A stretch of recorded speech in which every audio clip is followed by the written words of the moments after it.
بسم الله الرحمن الرحيم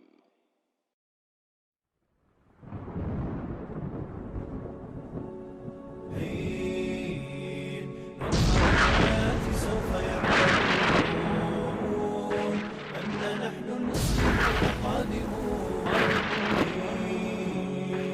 نرفع الرايات سوف يعلمون أن نحن. Bismillahirrahmanirrahim. Assalamualaikum warahmatullahi wabarakatuh. Alhamdulillahirabbil alamin. Wassalatu wassalamu ala asyrafil anbiya'i wal mursalin Sayyidina Muhammadin wa ala alihi wa ashabihi ajma'in. فقال الله تعالى في كتابه الكريم بعد أعوذ بالله من الشيطان الرجيم يا أيها الذين آمنوا اتقوا الله حق تقاته ولا تموتن إلا وأنتم مسلمون.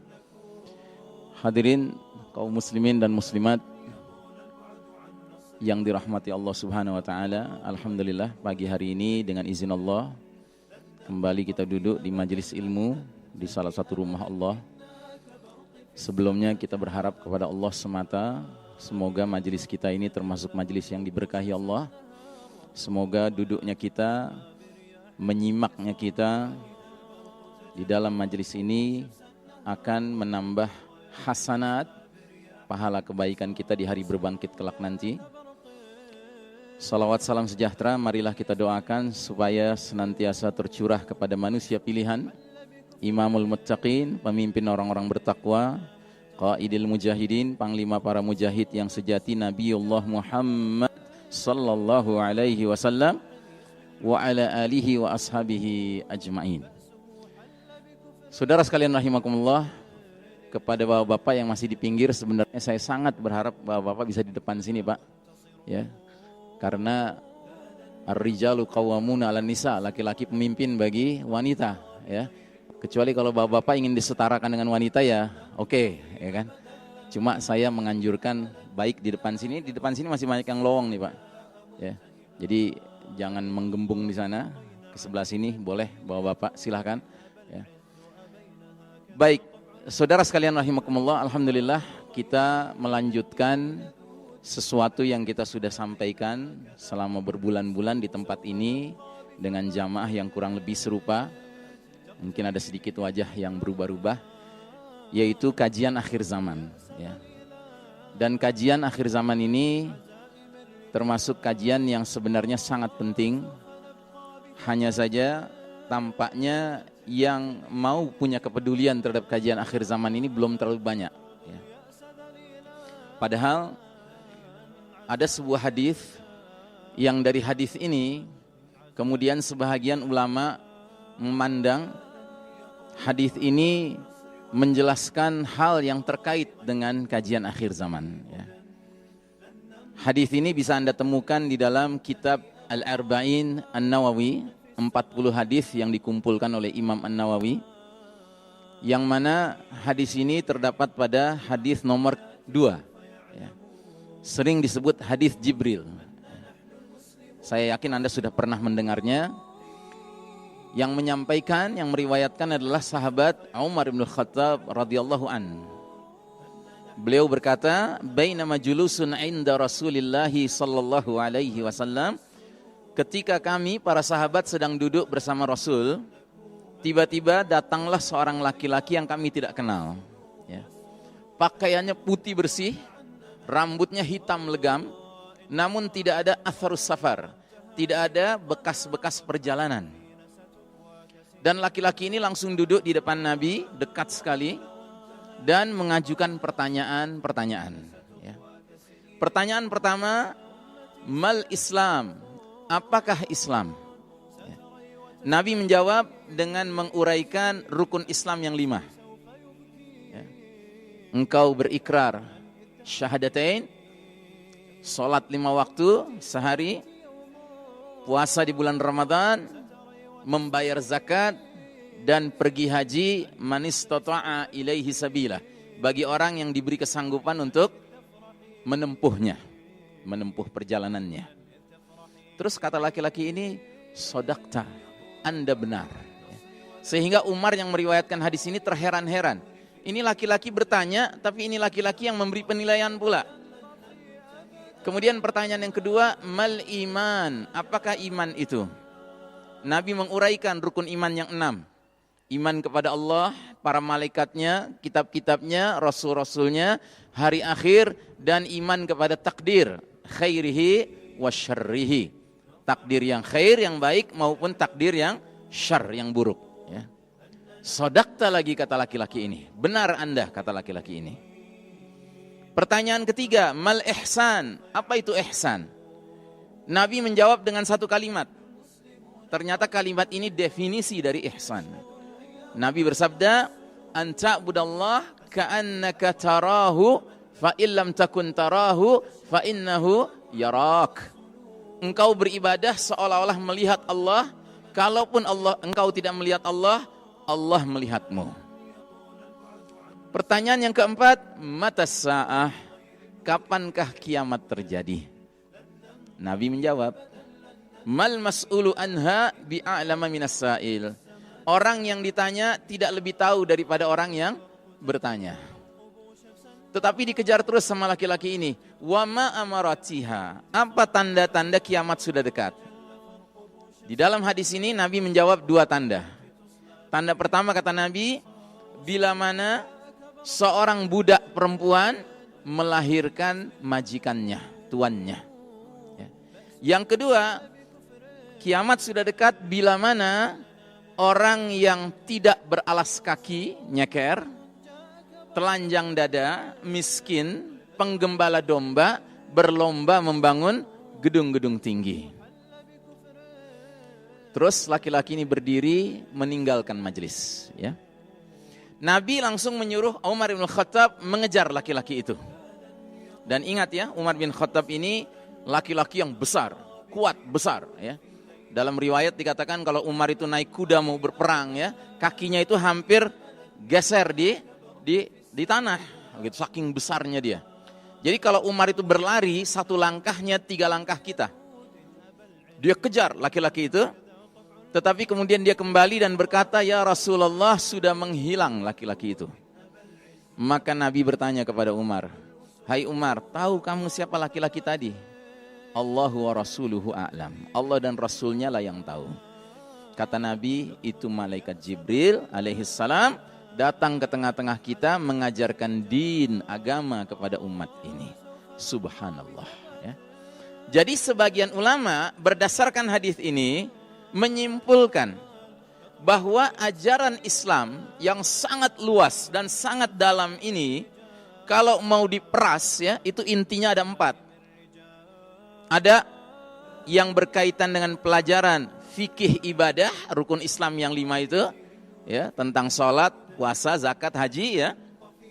Ada yang berkaitan tentang ilmu keimanan, ya, rukun iman yang 6 tadi.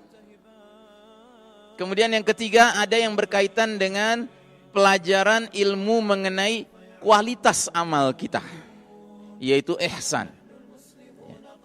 Kita kadangkala lupa bahwa kalau kita beramal, kita harus beramal dengan sebaik-baiknya. Jangan kita bersemangat beramal itu semangat yang penting kelar, gitu. Bukan begitu. Ya. Makanya ilmu tentang pelajaran yang ketiga ini, ihsan ini, nanti berkembangnya menjadi ilmu tentang akhlak, ilmu tentang tazkiyatun nafas, pensucian jiwa, ilmu tentang tathhirul qalb, pembersihan hati, ilmu tentang tarbiyah ruhiyah, pendidikan kerohanian, spiritual. Ngerti? Ya. Sebagian orang, mungkin kita nggak setuju, mengatakan ini ilmu tasawuf, gitu. Pendek kata ilmu yang kaitannya dengan bagaimana ketika kita beramal, kondisi batin kita, kondisi yang sifatnya, ya, ruhian diri kita, begitu. Ini penting ilmu ini. Maaf ya, saya kasih contoh. Seringkali orang yang sholat itu tidak memenuhi salah satu keharusan sholat yang namanya tumakninah. Tahu tumakninah? Ya, tumakninah artinya apa? Hah? Apa? Yang keras, Pak. Ya, istirahat, tenang gitu ya, tumakninah tuh, ya kan? Kan kita tahu ada ayat bunyinya walladzina amanu idza dzukirallahu wajilat qulubuhum walladzina amanu watatma'innu qulubuhum bidzikrillah. Orang-orang yang beriman adalah mereka yang ketika mengingat Allah ya tentram hati mereka. Nah, jadi tumakninah itu ibadah salat yang dikerjakan dengan tenang. Ya, enggak boleh kita salat itu seperti kata Nabi kayak burung mematok makanan gitu. Dan terutama yang sangat sering terjadi kapan? Ketika seseorang dari ruku kemudian i'tidal berdiri menjelang sujudnya. Itu seringkali banyak yang tidak berhenti sejenak. Tumakninah, ya. Mestinya kan begini. Maaf ya, saya contohkan. Paham ya? Nah, itu bahagian dari penghayatan kita bahwa kita dipantau oleh Allah Subhanahu wa taala. Ya, kualitas amal kita terkait erat dengan seberapa jauh ya ihsan tegak di dalam diri kita. Ya. Nah, ilmu yang keempat berkaitan dengan pertanyaan tadi, matas sa'ah, kapankah kiamat terjadi? Yang Nabi kemudian jawab dengan kalimat mal mas'ulu anha bi'a'lama minas sa'il. Orang yang ditanya tidak lebih tahu daripada orang yang bertanya. Tapi dikejar terus dengan wa ma amaratiha, apa tanda-tandanya? Jadi ilmu yang keempat selain ilmu tentang fikih praktis, tentang keimanan, tentang kualitas amal, yang keempat adalah ilmu tentang asyratus sa'ah atau alamatus sa'ah, tanda-tanda kiamat atau tanda-tanda akhir zaman. Ya. Nah, ilmu ini yang keempat ini termasuk ilmu yang sampai hari ini pertama belum terstruktur, kedua tidak banyak orang yang mau peduli mendalaminya. Begitu. Kalau yang tiga pertama sudah ada, Pak, kitab-kitabnya sudah banyak kita jumpai, mudah kita temukan. Sebenarnya yang keempat juga kitabnya banyak kita jumpai, tapi tidak banyak orang yang benar-benar mau menggelutinya. Begitu.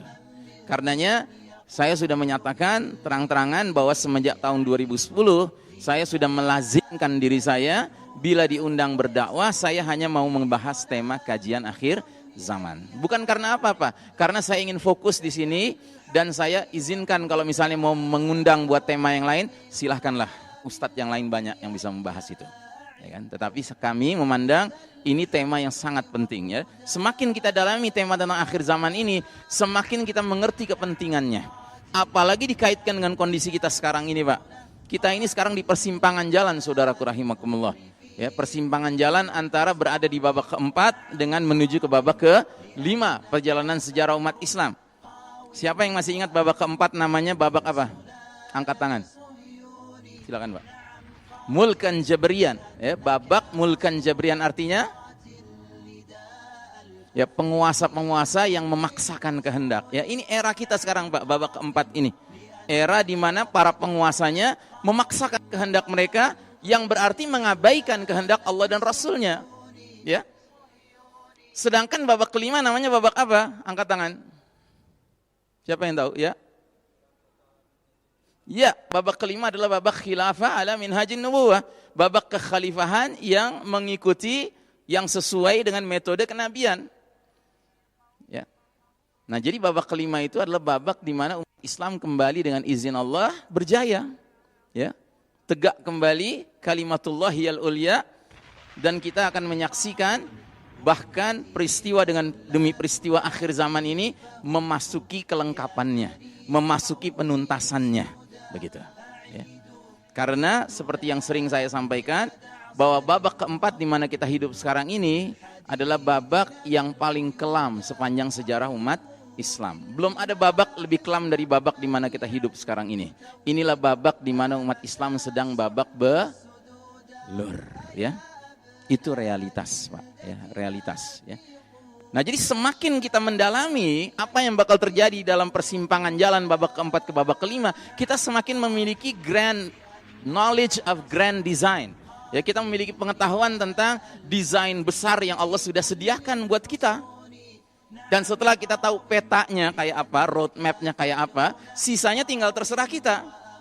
Mau pilih apa? Mau pilih kemudian kita berusaha sebelum itu terjadi, kita menjadi bahagian dari yang turut menyambut dengan sungguh-sungguh kedatangan Al-Amir, ya, Amirul Mukminin fi akhir zaman, ya. Ataukah kita condong mengatakan, enggak lah, saya enggak sanggup, ya kan? Saya mah di sini aja. Silahkan, Anda mau memilih itu silahkan. Cuma harus sadar, mereka-mereka yang tidak bergabung dengan Al-Mahdi, mau tidak mau akan berada dalam situasi berhadapan dengan siapa? Dengan Dajjal. Karena Dajjal akan masuk ke semua kampung, ke semua negeri, illa Makkah wal Mukarramah, Makkah wal Madinah. Kecuali Makkah dan Madinah. Ya. Silahkan. Atau barangkali ada yang milihnya bukan begitu. Enggak lah, ini kajian akhir zaman ini mengada-ada. Saya mah yang penting pokoknya gimana caranya di tanah air saya tegak gitu, ajaran Islam secara lengkap gitu. Dan saya mengikuti arus yang sedang berlangsung, ya kan? Makanya habis-habisan dia pakai sosmednya untuk mengangkat tema-tema yang sekarang lagi bahas banget, banyak banget yang bahas. Gitu, ya. Atau dalam bahasa yang lebih tandas, ya kan, sibuk mengurus uncertified leaders, padahal the certified leader sudah hampir jadwalnya muncul. Ngerti ya bedanya certified leader dengan uncertified leader? Certified leader itu artinya pemimpin yang dapat sertifikasi dari Allah dan Rasulnya, Al-Mahdi. Sedangkan uncertified leader adalah pemimpin yang nggak dapat sertifikasi. Yang kalau kita terlibat mengurus itu, ya kan, ya jangan-jangan nanti belakang hari kita nyesel. Karena apa? Ya memang bukan bagian dari grand design Allah Subhanahu wa taala. Dia bagian dari sesuatu yang sudah sangat jelas. Babak keempat yang namanya tadi apa? Mulkan Jabarian, babak para penguasa yang memaksakan kehendak. Karena apa? Karena memang sistem dunia di babak keempat ini adalah sistem yang tidak boleh menjadikan Allah war Rasul sebagai top priority of obedience, ya. Kepatuhan utama kita, ya, kepada Allah dan Rasulnya. Enggak boleh. Sistemnya tidak mendukung itu. Bapak Ibu menyadari enggak hal itu? Bahwa sistem dunia sekarang mengharamkan Allah dan Rasulnya menjadi puncak ketaatan kita sebelum yang lainnya. Sadar enggak itu? Ibu-ibu sadar enggak itu, Bu? Sadar ya, Bu?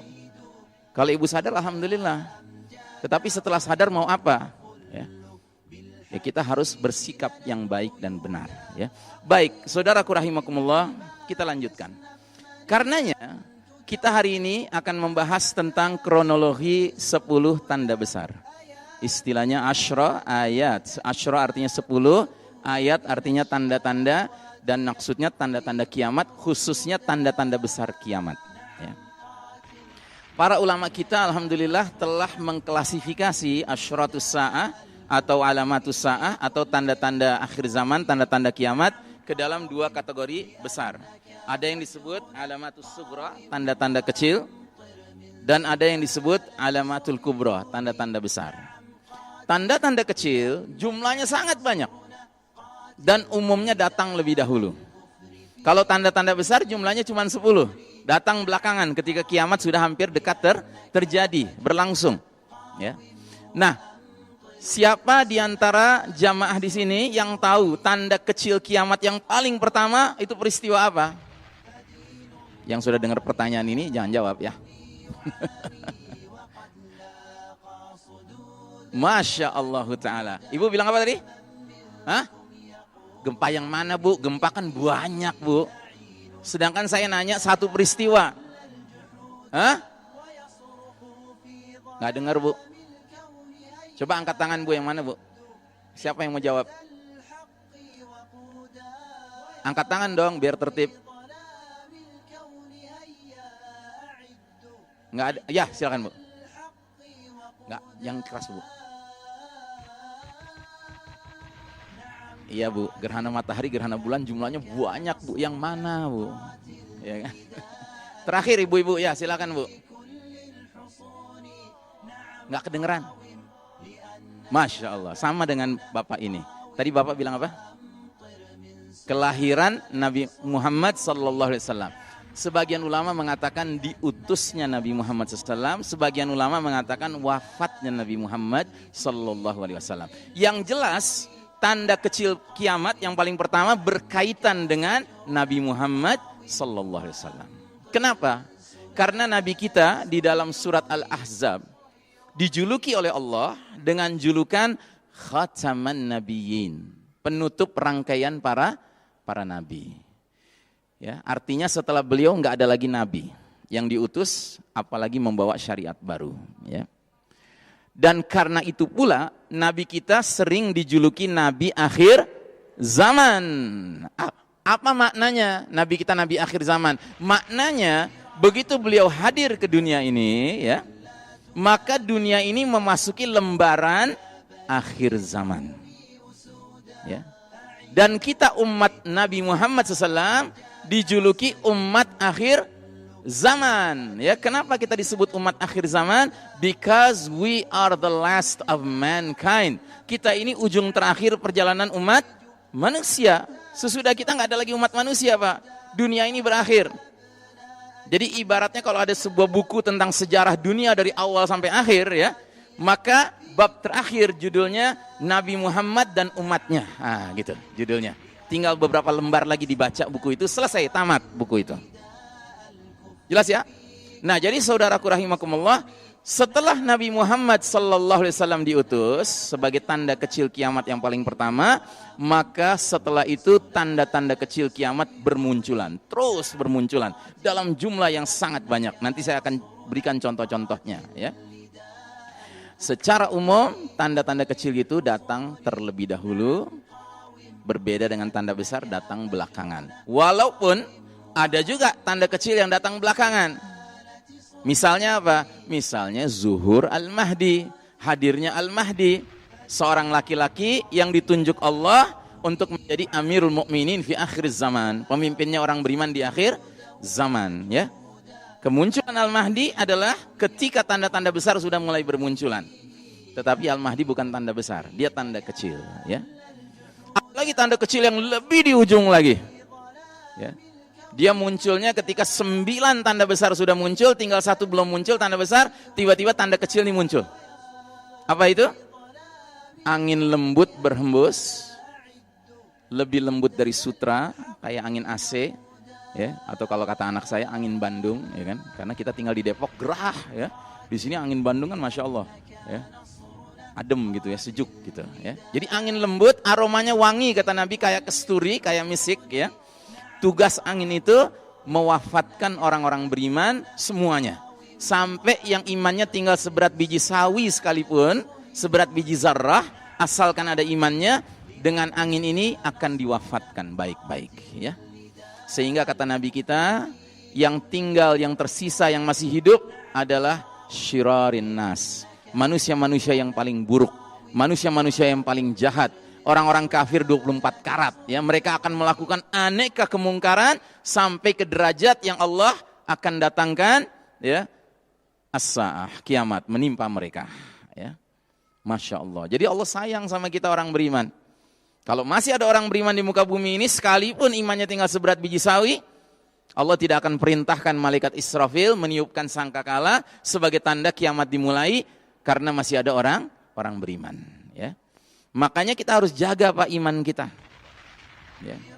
Jangan sampai pada hari ketika angin itu berhembus, ya, melewati wilayah Masjid Trans Studio ini, angin itu, teman-teman yang biasa ngaji di sini kena angin itu pada jatuh meninggal kan? Begitu kena kita, kita hidup, nggak mati, gitu. Itu pertanda apa? Pertanda apa? Kalau kita kena angin lembut itu kita masih hidup, nggak mati. Tandanya apa Pak? Tandanya nggak ada iman walaupun seberat biji sawi. Dan kenapa bisa terjadi? Padahal kita merasa diri kita beriman, padahal kita sholat, padahal kita bayar zakat, padahal kita puasa di bulan Ramadan. Karena orang ini terlibat dalam sebuah dosa yang disebut nawaqidul iman, pembatal keimanan, ya. Jadi dia terlibat dalam dosa yang membatalkan keimanan sambil dia merasa dirinya masih beriman. Padahal di mata Allah, selagi dia belum taubat dari dosa nawaqidul iman itu, maka sholatnya, puasanya, umrohnya, sedekahnya nggak ada nilainya sebelum dia taubat dari dosa pembatal keimanan itu. Perlu contoh nggak? Kan udah dulu saya kasih contoh, Bu. Coba ibu-ibu saya tanya, siapa yang bisa jawab? Contohnya apa, Bu? Pembatal keimanan, angkat tangan, Bu. Angkat tangan, Bu. Bukan angkat suara, ya silakan. Ya, oke, syirik itu udah jelas ya kan, tetapi contoh yang lebih konkret gitu. Ya silakan, Bu. Hah? Iya, alhamdulillah. Berarti ibu ini dulu hadir nggak ngantuk, ya. Nyatet, ya, ingat gitu. Sekarang bisa dia sampaikan lagi. Jadi contoh dosa nawaqidul iman adalah seorang mengaku muslim mengucapkan kata-kata semua agama sama, ya.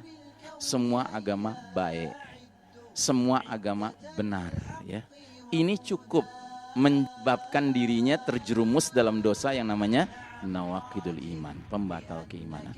Wah, Ustadz Ihsan Tanjung ekstrim, masa ngomong gitu aja batal iman? Ya kalau saya ngomong begitu saja bener ngawur itu, ekstrim saya. Cuma masalahnya kan ada dalilnya. Dalilnya apa? Surat Ali Imran 19. Inna dina indallahil Islam. Sesungguhnya din yang Allah ridhai di sisinya hanyalah Islam. Kan itu makna ayatnya kan Pak? Ya. Nggak boleh diterjemahkan sesungguhnya agama yang Allah ridhoi adalah berserah diri kepada Tuhan. Tuhannya siapa? Terserah. Nggak bisa. Al-Islam di situ bahasanya, bukan Islam. Kalau al-Islam artinya sudah tertentu Islam yang mana? Islam yang dibawa Nabi Muhammad sallallahu alaihi wasallam. Yang pasti bukan Islam Nusantara. Yang pasti. Tetapi Islam yang dibawa Nabi Muhammad sallallahu alaihi wasallam. Nah, hari ini ada enggak orang mengaku muslim mengucapkan semua agama baik, Pak? Ada kan? Dan kenapa mereka demikian? Karena mereka membiarkan dirinya ya dihantam oleh ghazul fikri, perang pemikiran yang dilansir oleh musuh-musuh Islam, al-Yahud wan Nasara, ya, yang mana mereka menyebarluaskan salah satu ajaran yang namanya pluralisme. Ya. Jadi pluralisme itu ajaran yang sangat berbahaya, Pak. Karena dia bukan saja menyebabkan seseorang itu menjadi rusak pemikirannya, tetapi akidahnya bahkan batal di sisi Allah Subhanahu wa taala. Itu satu contoh. Contoh yang lain lagi apa, Bu? Silakan, Bu, yang masih ingat, yang dulu nyatet. Angkat tangan. Ada contoh lain lagi pembatal keimanan, apa? Saya sudah sampaikan di sini. Apa, Bu? Bapak-bapak, ada yang tahu? Kata Bapak ini tidak mengkafirkan orang kafir, itu juga membatalkan keimanan. Itu benar. Walaupun itu bukan contoh yang saya berikan waktu itu, ya kan? Saya ingin minta siapa yang ingat contoh yang saya pernah berikan tentang nawaqidul iman. Ayo ibu-ibu. Ya. Kan tadi udah syirik, Bu, ya kan? Udah, silakan. Ada lagi? Ya, silakan, Bu. Keras dikit, Bu. Membantu orang kafir memerangi kaum muslimin, benar, itu termasuk pembatal keimanan, tapi lagi-lagi itu bukan contoh yang saya berikan. Betul itu, Bu, itu betul. Itu juga syirik juga betul, ya kan? Sudahlah ya, saya nggak usah nanya lagi karena waktu terbuang. Jadi salah satu contoh yang membatalkan iman adalah seorang mengaku muslim, rela di hatinya punya pemimpin orang kafir. Itu termasuk membatalkan keimanan, ya. Masih ingat kan? Saya pernah jelaskan itu. Nah, sekarang saya tanya, dalilnya apa? Siapa yang masih ingat? Apa, Bu? Masya Allah, Ibu hafal ya. Al-Maidah 51. Khususnya di mana? Di tengah-tengahnya. Ya, ada bagian di mana Allah Ta'ala berfirman, "Wa may yatawallahum minkum fa innahu minhum." Barang siapa di antara kalian, hai orang beriman, berwala, ya kan? Berwala itu artinya loyalitasnya diserahkan kepada al-Yahud wan Nasara, ya kan? Maka dia telah menjadi golongan mereka, kata Allah. Artinya sama Allah dicoret dari keanggotaan umat Islam. Yang berarti apa? Batal imannya, nggak diakui sama Allah keimanannya. Nah, hari ini ada enggak orang mengaku muslim rela punya pemimpin orang kafir, Bapak dan Ibu? Ada enggak? Banyak, ya kan? Kasihan enggak mereka? Benar kasihan. Kalau benar kasihan ya diajak dong tobat. Gitu.